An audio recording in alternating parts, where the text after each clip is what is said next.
Film कलाकार सिद्धार्थ के साथ बातचीत में सद्गुरु हमारे देश की शिक्षा व्यवस्था पर बात कर रहे हैं।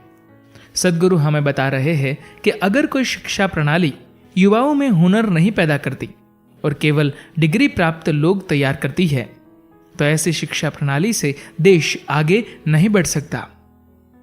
सिद्धार्थ पूछते हैं सद्गुरु से, मेरे और मेरे कई दोस्तों के लिए शिक्षा एक बड़ी चिंता का विषय है।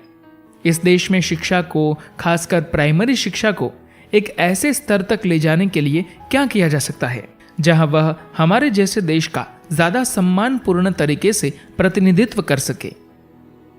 सद्गुरु कहते हैं, देखिए, अगर आप 1 अरब 20 करोड़ लोगों को शिक्षित करना चाहते हैं तो शिक्षा के बारे में अपने विचार को बदलना होगा। हम देश में हुनर की बात कर रहे हैं क्योंकि देश की 50% से भी ज्यादा आबादी 30 साल से कम उम्र की है, जिसे हम युवा कहते हैं। अगर आप इन युवाओं को कोई हुनर नहीं सिखाएंगे तो समझ लीजिए आप इस देश को बर्बादी के रास्ते पर ले जा रहे हैं। युवा ही देश व मानवता का निर्माण करते हैं। किसी देश का युवाओं से भरे होने का मतलब है वह देश निर्माण की ओर बढ़ रहा है। ऐसे देश को यानी भारत को अगर आप हुनरमंद नहीं बनाएंगे तो आप उसे बर्बाद कर रहे हैं।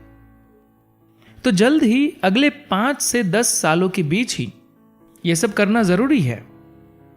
इसके लिए अगले 100 सालों तक इंतजार नहीं किया जा सकता। हमारे देश की वास्तविकता को जाने बिना कानून बना दिए जाते हैं। एक छोटा सा उदाहरण देखिए।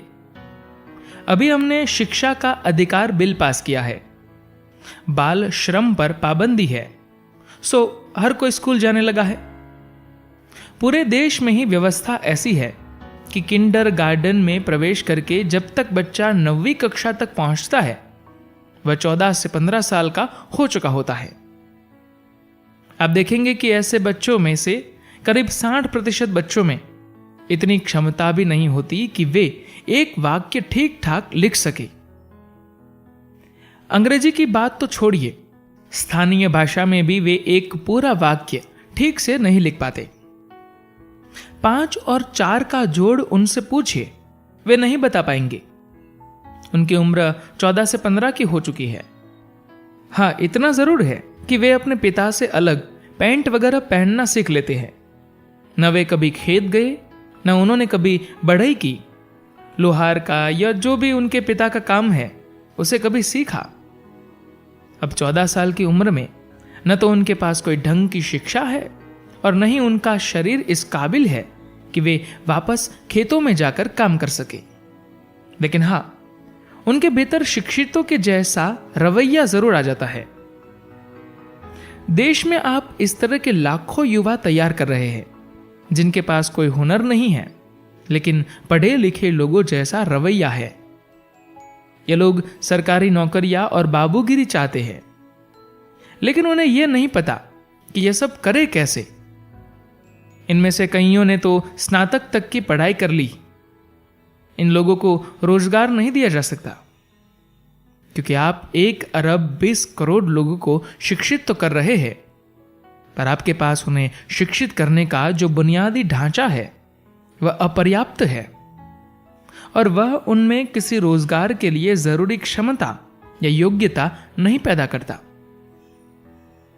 हम ये क्यों नहीं देखते कि जब कोई 5 साल का बच्चा अपने पिता के साथ खेत पर जाता था तो वह सिर्फ बाल श्रम नहीं था, शिक्षा भी थी। इन्हीं तरीकों से हुनर एक से दूसरे तक पहुंचता है। बच्चा अपने पिता की दुकान पर बस यूं ही जाता था और बातों बातों में बढ़ई का काम सीख जाता था। जब तक उसकी उम्र 15 साल की होती थी उसके पास एक हुनर होता था। अब आपने परंपरागत व्यवस्था को तो खत्म कर दिया, लेकिन उसकी भरपाई करने के लिए एक आधुनिक व्यवस्था को भी नहीं लाते। बस एक कानून बना देते हैं जो हर किसी को गड्ढे की ओर ले जाता है। आप लाखों की संख्या में ऐसे युवा पैदा कर रहे हैं जिनके पास कोई हुनर ही नहीं है। हमारे पास आंकड़े हैं। बहुत सारे बच्चों ने 10वीं पास कर ली है और यह बड़ी तेजी से हो रहा है। दरअसल शिक्षक उत्तर पढ़ रहे हैं और छात्र दनादन प्रश्नों के उत्तर लिख रहे हैं और परीक्षाएं पास कर रहे हैं। ऐसे शिक्षा प्रणाली में 35 से 40 नंबर लाना कोई बड़ी बात भी नहीं होती। सिद्धार्थ पूछते हैं, 90 के दशक में मैं जब कॉलेज गया, मेरी 3 साल की कुल फीस करीब $75 थी, वह भी देश के एक सम्माननीय विश्वविद्यालय में। स्नातक पैदा करने के लिए दबाव बनाना, वह भी ऐसे स्नातक जो हुनरमंद न हो, क्या जरूरी है? गैर जरूरी उच्च शिक्षा और अपर्याप्त प्राइमरी शिक्षा वाली इस जटिल व्यवस्था का अंत कब होगा? इसमें कब और कहां जाकर बदलाव आएगा? सद्गुरु कहते हैं, देखिए, हमें इस बात को समझने की जरूरत है कि 1 अरब लोग किसी भी देश के लिए एक बड़ी आबादी है। शिक्षा के स्तर, हुनर के स्तर, उसकी जटिलताई और ऐसी ही बाकी तमाम चीजों में आप रातों रात बदलाव नहीं ला सकते। तो तमाम कानूनों को पश्चिम के मूल्यों के अनुसार पास करने के बजाय हमें धीरज रखना होगा। यह समझे कि जब कोई पिता अपने बेटे को खेत पर ले जाता था तो वह बाल श्रम नहीं था और ना ही वह उसे श्रमिक की तरह देखता था। वह चाहता था कि बच्चा सब कुछ सीख ले।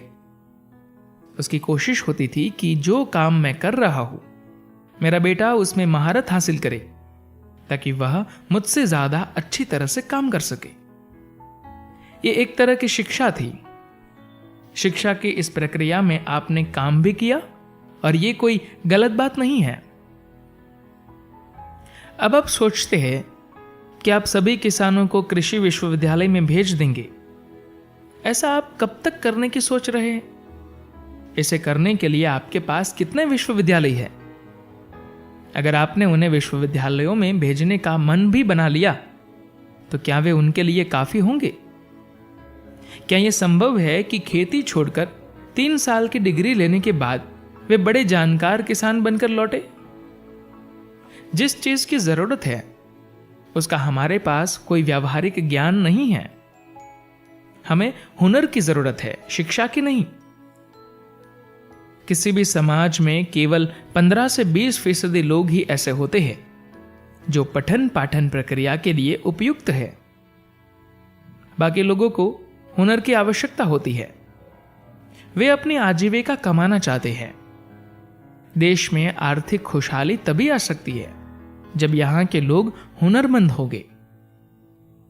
आज भारत में आपको एक नाभिकीय वैज्ञानिक तो मिल जाता है, लेकिन बढ़ई नहीं मिलता, क्योंकि किसी को प्रशिक्षित ही नहीं किया जा रहा है। आपके पास एक आधुनिक विचार है। शिक्षण के काम को आप ज्यादा सुनियोजित तरीके से करना चाहते हैं। ठीक है, इसमें कोई दिक्कत नहीं है, लेकिन अगर आपके पास कोई विचार है तो उस पर अमल करने के लिए उसे व्यावहारिक भी तो बनाना होगा। आपको पता ही नहीं है कि अपने विचार को कार्यान्वित कैसे करें। आप बस इस विचार को कानून में बदल देते हैं। मैं यह नहीं कहता कि यह गलत है, पर होता यह है कि एक अच्छे विचार की टांग तोड़ दी जाती है। अगर कोई अच्छा विचार है और आप चाहते हैं कि वह काम करे, तो आपको यह सोचना होगा कि उसे व्यवहार में कैसे लाया जाए। वह विचार कहीं दूर बादलों पर टिका हुआ है। हर कोई उसे पाना चाहता है, पर छू तक नहीं पाता, और वह विचार वहीं रह जाता है। शिक्षा के जो भी संसाधन अभी हमारे पास है, उनके जरिए हम इतनी बड़ी आबादी को शिक्षित नहीं कर सकते। यह बड़ा महत्वपूर्ण है कि कुछ शिक्षकों को गांव-गांव भ्रमण करते हुए लोगों को पढ़ाने की आजादी दी जाए। आधा दिन आप बच्चे को खेती के बारे में पढ़ाए, खेती के बारे में उन्हें कुछ वैज्ञानिक जानकारी दे, खेती के जो भी औजार उपलब्ध है उन्हें समझाए कि उन औजारों को बेहतर तरीके से कैसे प्रयोग करना है। बाकी के आधा दिन वह बच्चा अपने पिता के साथ काम करे। ऐसा करके आप अच्छे किसान पैदा कर सकेंगे। दूसरी तरफ आप बच्चे को स्कूल भेज दीजिए। 9वीं क्लास तक हर दिन वह किसी कामचोर की तरह काम करेगा। वह घर, खेत और काम से बचेगा और बिना कुछ सीखे समझे स्कूल में जाकर अपना वक्त बिताएगा। हाँ, इतना जरूर होगा कि वह पैंट पहनने लगेगा और पिता से खुद को बेहतर समझने लगेगा। इस स्थिति को बदलने की जरूरत है। 1 अरब लोगों को डिग्रियां थमाकर आप क्या करेंगे? आपको ऐसे लोगों की जरूरत है जो यह जानते हो कि जमीन के साथ क्या किया जाता है। आपको ऐसे लोगों की जरूरत है जिनके पास चीजों व सामग्रियों को लेकर कुछ करने का हुनर हो। धन्यवाद।